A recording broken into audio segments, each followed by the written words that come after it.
Hello दोस्तों, मैं हूं हितेश कुमार और आप देख रहे हैं मेरा नहीं बल्कि आपका अपना यूट्यूब चैनल एंटायर विजन ज्ञान का एक नया सूर्योदय। दोस्तों, इस वीडियो में ये वीडियो थोड़ी हट के है और इस वीडियो में मैं आपके लिए लेकर आया हूँ एक अब तक की सबसे जबरदस्त ट्रिक राष्ट्रपति के संबंध में। राष्ट्रपति से संबंधित अनुच्छेदों के संदर्भ में बार बार प्रश्न पूछे जाते हैं परीक्षाओं में। और इन परीक्षाओं में जो है वो हमें अक्सर जो है वो चुनौतियों का सामना करना पड़ता है, क्योंकि सारे अनुच्छेदों को हम याद नहीं कर पाते हैं। तो दोस्तों, मैं आपके लिए लेकर आया हूँ बहुत ही मैजिकल ट्रिक, जो अब तक के यूट्यूब के इतिहास में शायद आपने न तो कहीं देखी होगी और न ही कहीं देखोगे। दोस्तों, बिना देरी किए हुए बढ़ते हैं हम हमारे ट्रिक की तरफ। दोस्तों, इससे पहले मैं आपसे एक रिक्वेस्ट करना चाहता हूँ। अगर आपको मेरी ट्रिक और अगर मेरा आपको कंटेंट अच्छा लगता है तो प्लीज इसको लाइक शेयर और सब्सक्राइब जरूर कीजिएगा। आशीर्वाद आपका जरूर दीजिएगा। दोस्तों, बढ़ते हैं हमारे ट्रिक की तरफ। इसमें दोस्तों मैंने जो है वो राष्ट्रपति से संबंधित अनुच्छेद 52, 53, 54, 55, 56, 58, 59, 60, 72, 123, 263 और 280 इन अनुच्छेदों को शामिल किया है। सबसे पहले तो हम ये देख लेते हैं कि कौन सा अनुच्छेद क्या होता है। अनुच्छेद 52 कहता है कि भारत में एक राष्ट्रपति होगा। अनुच्छेद 53 कहता है कि संघ की कार्यपालिका शक्ति राष्ट्रपति में निहित है। अनुच्छेद 54 कहता है कि राष्ट्रपति का निर्वाचक मंडल होगा। अनुच्छेद 55 कहता है कि अनुच्छेद 55 में जो है वो राष्ट्रपति की निर्वाचन प्रक्रिया का जिक्र है। अनुच्छेद 56 में राष्ट्रपति के कार्यकाल का वर्णन है। अनुच्छेद 58 में राष्ट्रपति के पद की योग्यताएं दी गई है। अनुच्छेद 59 में राष्ट्रपति के पद की शपथ है। अनुच्छेद 60 में महाभियोग प्रक्रिया जो कि राष्ट्रपति के लिए जो प्रयुक्त होती है उसका जिक्र है। अनुच्छेद 72 में राष्ट्रपति की क्षमादान शक्तियों का संबंध में उनको जो अधिकार प्राप्त है उनका उल्लेख है। अनुच्छेद 123 में राष्ट्रपति जो अध्यादेश जारी करने की उसको शक्ति प्राप्त है उसका उल्लेख है। अनुच्छेद 263 में राष्ट्रपति जो है वो अंतरराज्यीय परिषद का गठन करेगा, ये बताया गया है। अनुच्छेद 280 जिसमें वित्त आयोग का गठन के प्रावधान है वो राष्ट्रपति की अनुमति के बाद होगा। दोस्तों, अब बात करते हैं ट्रिक की। ये तो हुई वो बातें जो हर स्टूडेंट हर कंपटीशन एग्जाम देने वाला बच्चा रट के जाता है। अब बात करते हैं अपनी ट्रिक की। दोस्तों, हमारी ट्रिक है, पति को वर्ल्ड कप खेलने का मौका मिला तो उसने अपनी कार्यशक्ति का पूरा प्रदर्शन किया। टीम में उसका निर्वाचन एमपी यानी मध्य प्रदेश से हुआ था। उसने मैच में अच्छा प्रदर्शन किया, परंतु उसके काल योग ने उसके पथ योग को क्षमा नहीं किया। तब उसने नाराज होकर गुस्से में बोला कि चाहे परिषद गठित करो या आयोग, अब वो चुप बैठने वाला नहीं है। दोस्तों, मैंने ट्रिक जो है वो बनाई है। अगर मैं छोटी ट्रिक बनाता दोस्तों तो आप जो है उसमें उलझ जाते। मैंने ये ट्रिक जो है वो एज ए मतलब एक कहानी के रूप में बनाई है ताकि आप मिस नहीं करोगे। अब दोस्तों शुरू करते हैं अपनी ट्रिक को। पहली लाइन है कि पति को वर्ल्ड कप खेलने का मौका मिला।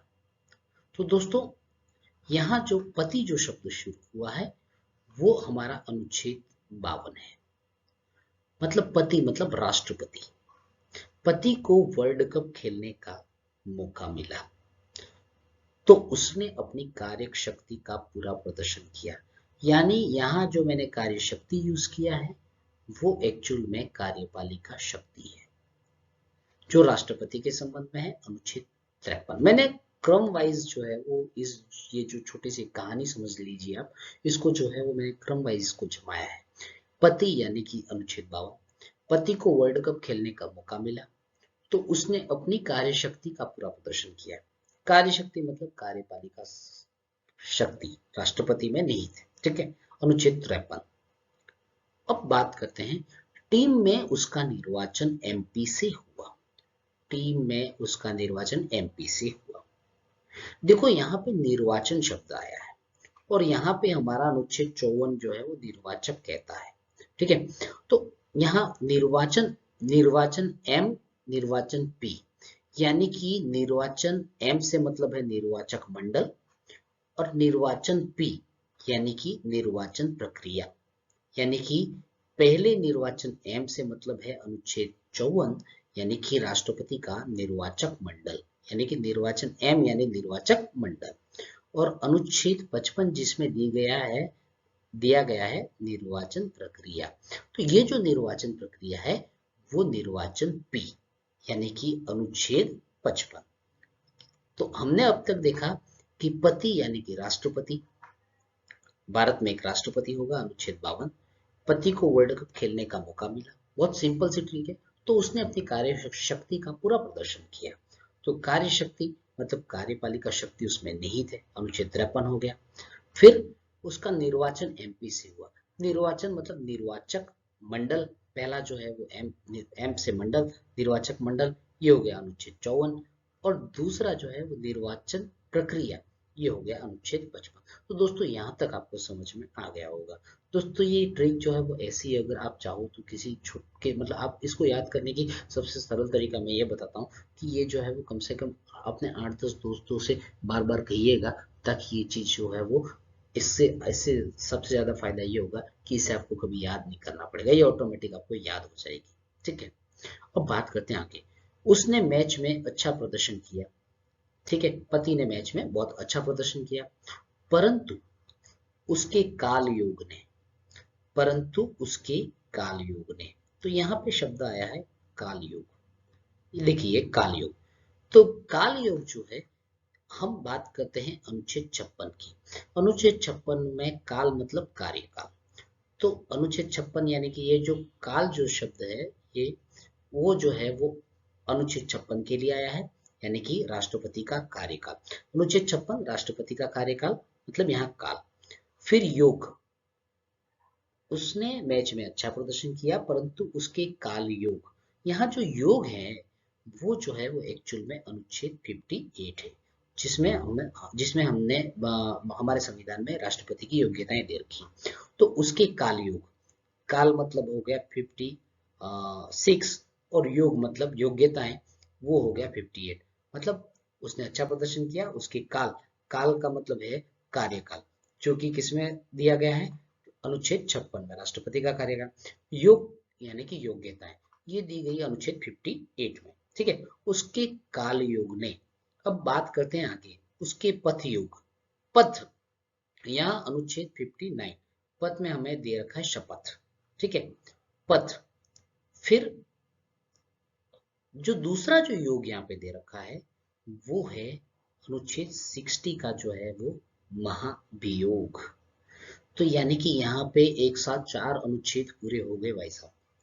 पहला है काल यानी कि राष्ट्रपति का कार्यकाल, अनुच्छेद 56।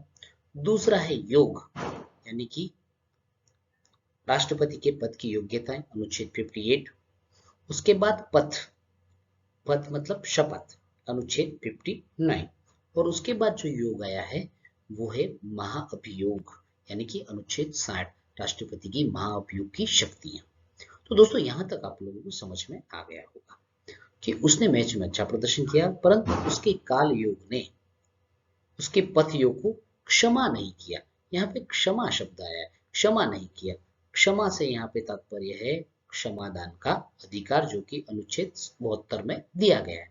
दोस्तों मैं, आप यहाँ पे देख होंगे मेरे पास राइटिंग पेन नहीं है, मैं यहाँ पे माउस से जो है वो राइट कर रहा हूँ, इसलिए आप जो है वो ये जो लाइनें जो है वो इधर उधर हो रही है, इसको आप नजरअंदाज करें। अनुच्छेद 72 में क्षमादान का अधिकार दिया हुआ है। तो यहाँ जो अंतिम में बात आई है कि उसके काल योग ने उसके पथ योग को क्षमा नहीं किया, मतलब उसने प्रदर्शन तो अच्छा किया लेकिन उसका काल यानी उसका समय इतना खराब चल रहा था कि उसने पथ योग मतलब अपना जो कर्म किया लेकिन वो जो है वो फलीभूत नहीं हो पाया, उसको क्षमा नहीं किया गया। तो यहाँ क्षमादान का अधिकार 72, अनुच्छेद 72 क्षमादान का अधिकार। तब उसने तब उसने नाराज होकर गुस्से में बोला कि चाहे परिषद गठित करो या आयोग, अब वो चुप बैठने वाला नहीं है। तो दोस्तों यहाँ जो है वो हमें जो अनुच्छेद 1, 2, 3 जो है अध्यादेश जारी करना, ये दोस्तों लगभग सबको याद रहती है, इसलिए मैंने इसको ट्रिक में नहीं डाला है। और अंतिम लाइन है कि उसने नाराज होकर गुस्से में बोला कि चाहे परिषद गठित करो, यानी कि अंतर्राज्यीय परिषद, अनुच्छेद 263, चाहे परिषद गठित करो या आयोग, यानी कि यहाँ पे जो आयोग है वो अनुच्छेद 280, 280 में वित्त आयोग। ठीक है, तो चाहे परिषद गठित करो या आयोग, वह अब चुप बैठने वाला नहीं है। तो परिषद से संबंधित है अंतर्राज्यीय परिषद, जो कि 263 आर्टिकल में है, और 280 वित्त आयोग का जिक्र है दोस्तों। और इसमें जो है वो यहाँ पे आयोग शब्द है वो उससे संबंधित है। तो दोस्तों ये थी एक ट्रिक। उम्मीद करता हूँ कि आप लोगों को अच्छी लगी होगी और आप लोगों को समझ में आई होगी। तो दोस्तों अगर आप लोगों को अच्छी लगी हो, समझ में आई हो, आपको लग रहा है कि इससे जो है वो आपको मदद मिलेगी और आपका काम जो है वो सरल हो सकता है, तो दोस्तों प्लीज लाइक शेयर और सब्सक्राइब जरूर करें और कमेंट बॉक्स में कमेंट जरूर डालें कि आपको ये ट्रिक कैसी लगी। धन्यवाद दोस्तों।